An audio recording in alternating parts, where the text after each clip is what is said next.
This is so interesting. This whole experience of not hearing myself. I'm used to just like projecting and not using a mic, so this is very very fun. Good job, Twilio. Okay, so my name is Scott Feinberg. I work for a small newspaper.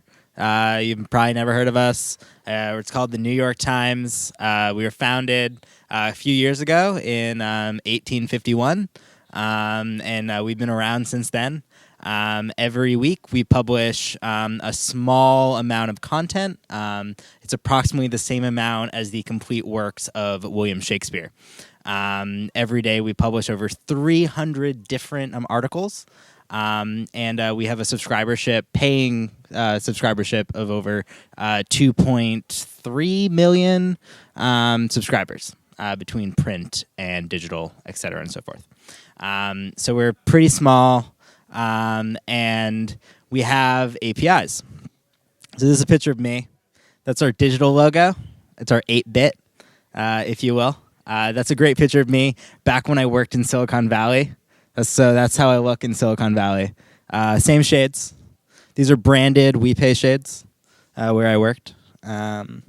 So our agenda today, now that I've done giving you cool facts about my employers, we're going to discuss how our API stack works for the APIs that you might use of ours. And we'll discuss what our approach is to sharing those with the world. And then how you can do it yourself. So, New York Times developer APIs. Has anyone here ever used an API from the New York Times? Show of hands. Few people. So we publish a variety of APIs that you might not even know we have any. So if you go to this URL, you can see all the things that we publish. We've had this program for a little while, before APIs were sexy. About the time Twilio started, we thought APIs would be cool, so we started giving them to the world. A few people have decided to use them, and they get a little bit of traffic. So what can you do with these APIs? So you've been to the New York Times before. We have a little bit of content. You read things.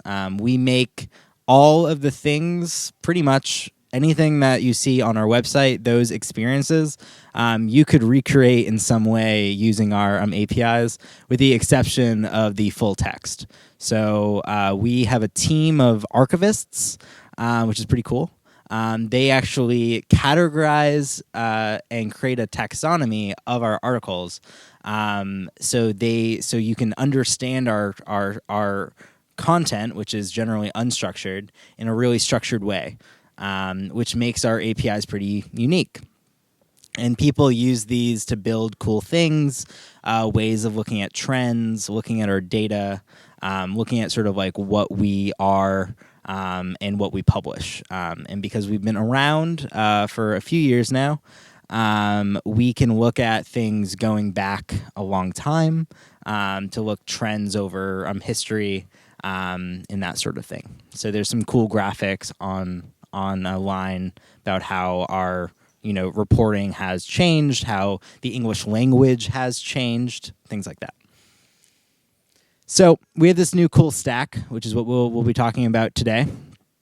We used to use something called Mastery, which is an external API management system. We now have replaced that. We are now using this gateway called Kong, which is Nginx, made by a company called Mashape. We have a new API portal, which is the new developer.NYT Times. We're using a branch of the open source Lucy console. And all of our specs you can now find on GitHub. All of our documentation you can find on GitHub. And if you have a problem, you can open a issue on GitHub. Now, you might see a pattern here.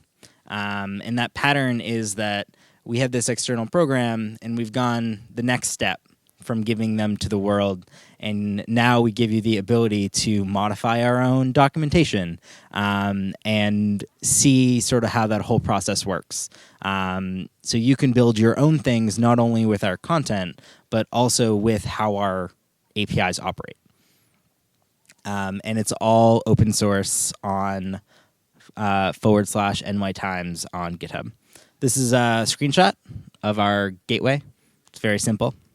This is what the APIs look like when they're all nice and listed. Look at those nice glyphicons on the left. Yeah, took a long time to pick those. This is what an actual like API looks like. So you can see the requests, the responses. You can try it out. There's a console, it's actually cut off on the right.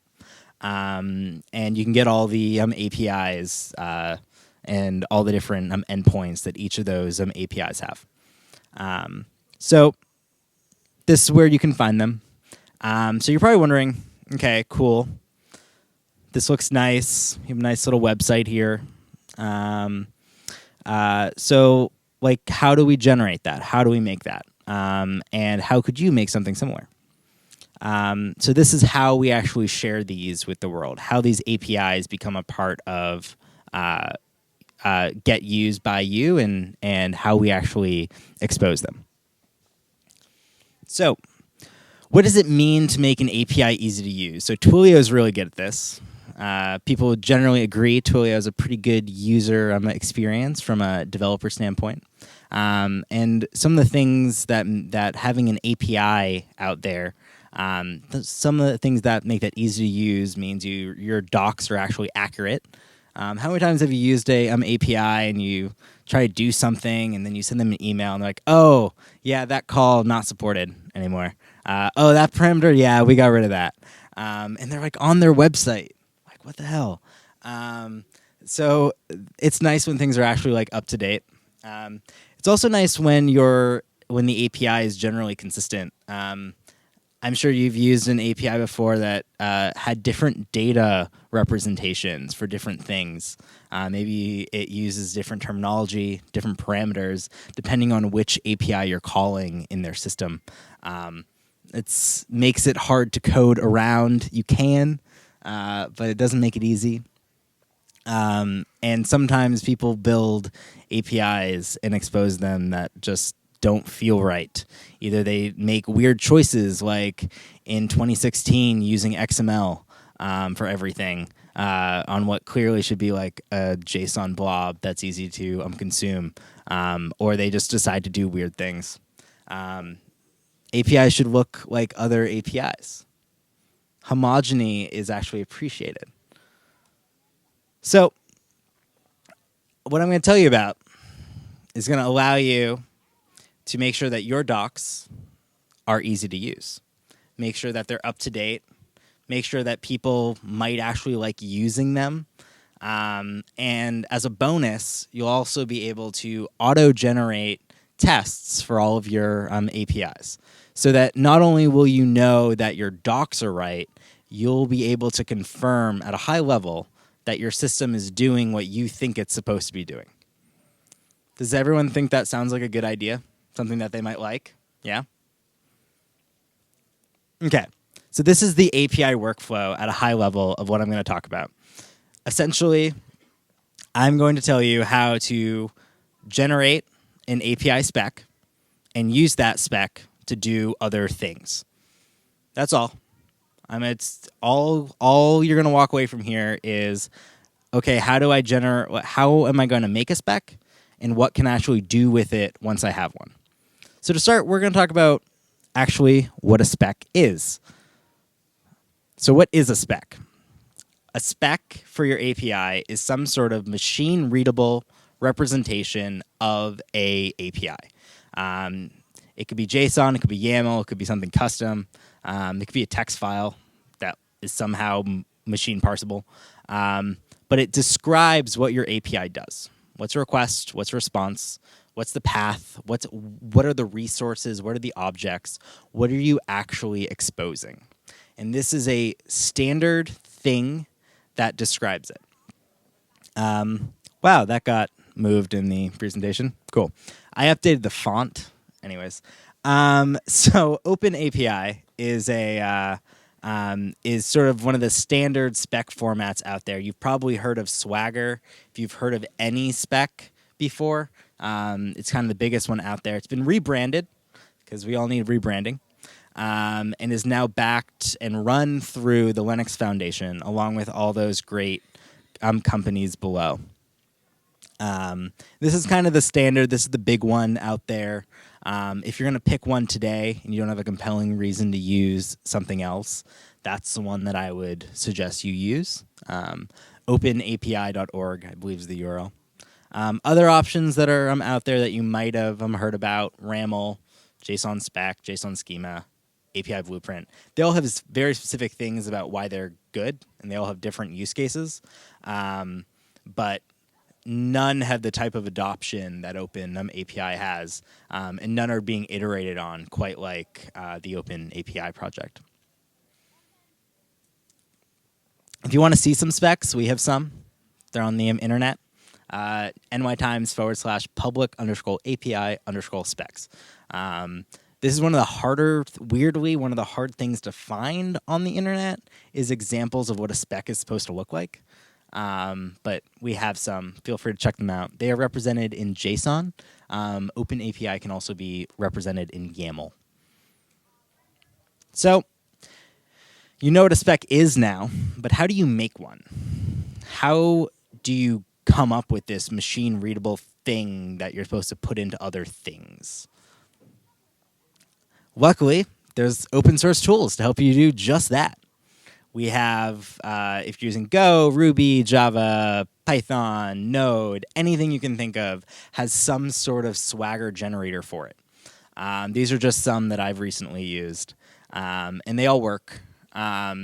Basically, what they do is you either annotate your code and it generates the specs, or it actually introspects looking at your code based on standard things. So like Swagger depends on, I believe it depends on Rails serializers to generate a spec. So certain paradigms make it easier to generate a spec from it if your code matches them. If your code's super custom, you're going to end up annotating it, but that's okay. Java has some cool stuff with JMX, I believe, that makes it pretty easy to generate specs. We're using that pretty heavily. And each of these will essentially spit out a spec for you, a spec that describes that API. You could also generate your specs by proxy. So there's a tool called Stoplight. They have an open source part of Stoplight called Prism. And this is actually really cool. You can use that proxy. It's just a node server. Proxy requests through it. And it'll actually generate a spec based on what the requests and the responses of your API are actually doing. This is really great because you kind of get an API for free, a API spec for free. That's really great if you have some legacy software out there that maybe you don't want to change, you can't add something to it. So it's really useful for that sort of thing. I wouldn't suggest this if you are actively working on a code base. Just bite the bullet, generate your spec automatically. It's going to be more accurate, and it's also just going to be it's going to be more maintainable going down the line. Not to mention, you probably don't want to add another thing that your system's proxying through, because what if it crashes? So you have this machine-readable spec thing, this description of your API, but why do you need that? Why is that useful? Because it means you can generate things like good documentation. So everything that I showed you on the New York Times is being automatically generated. Nothing there is actually like I didn't have to write any HTML except for writing the template, which even that I got most of that for free. I'm a really terrible front-end developer. You get all that for free. And based on the specs, it turns that into the HTML or whatever format you want to present it in. And you don't have to do any of the work. It's just like spec boom documentation. That's pretty cool. We're using Lucy Console. It's pretty nice. It's pretty new. It's just a big Node app. It's actually a pretty small Node app. But Swagger UI is kind of the one people know about. It's fine. Most people end up getting tired of it. It's a big Java app. Probably more likely the Lucy Console one is one you actually want to use. You can also get integration tests for free. You just take a spec, generate tests. So there's a lot of testing frameworks out there that will just, based on your spec, generate your tests.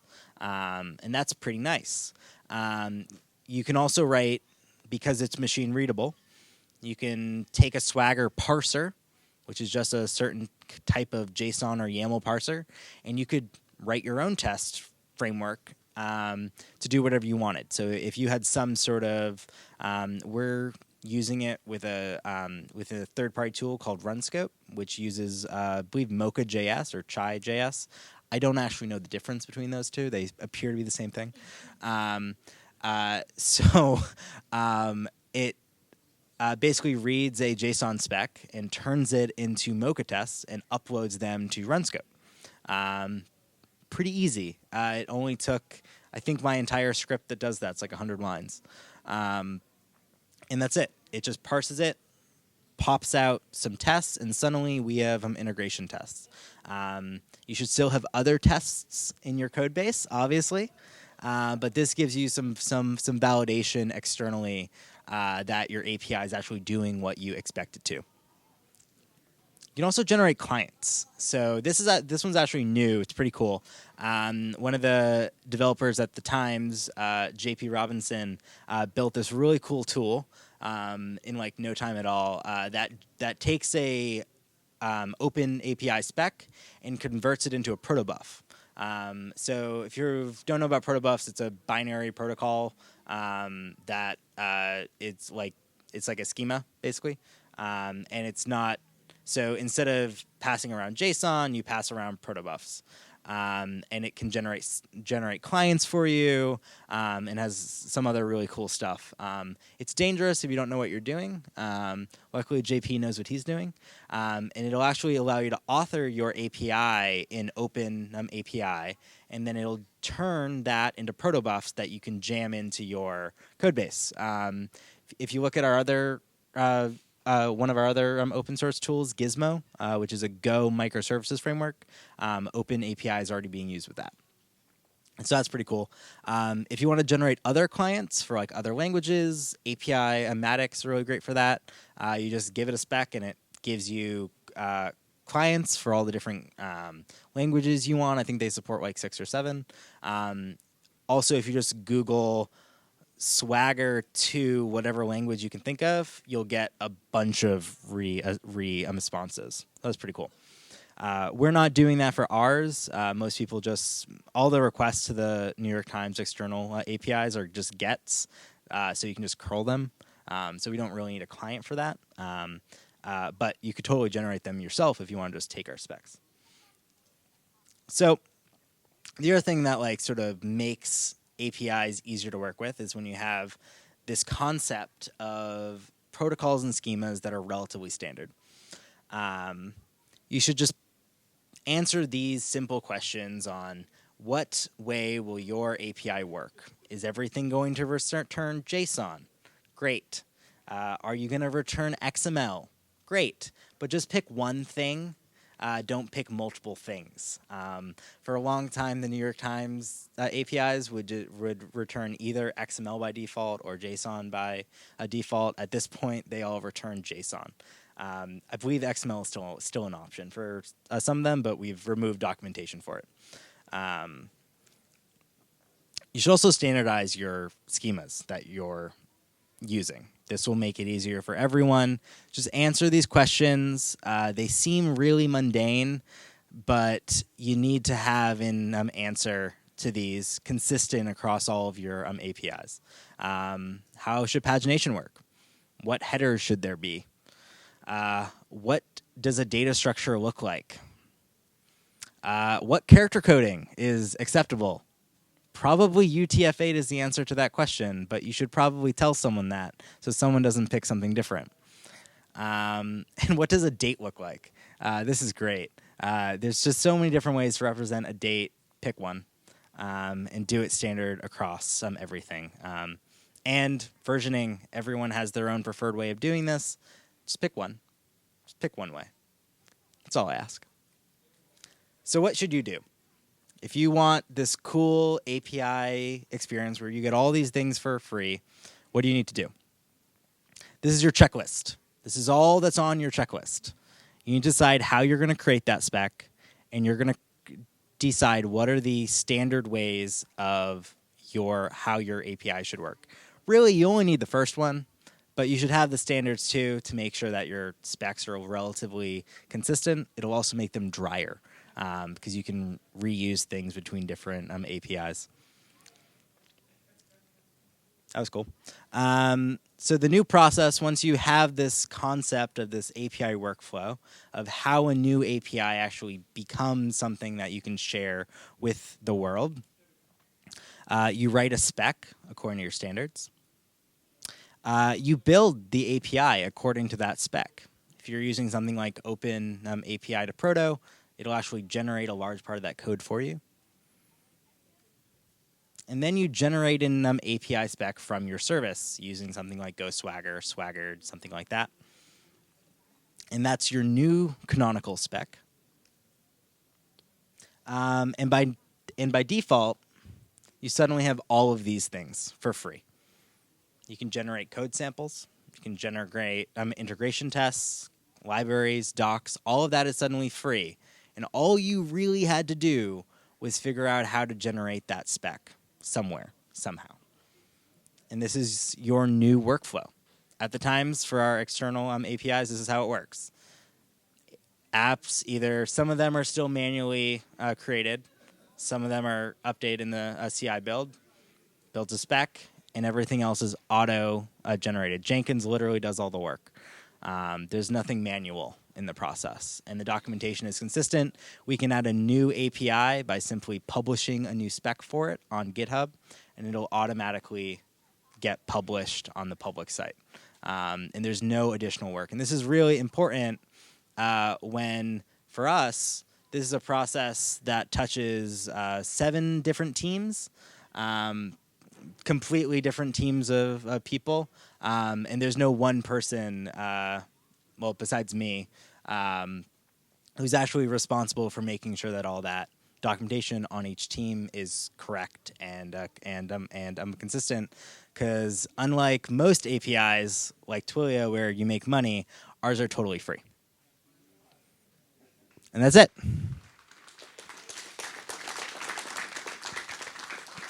If you have any questions, definitely come talk to me. My email's up there if you prefer asynchronous.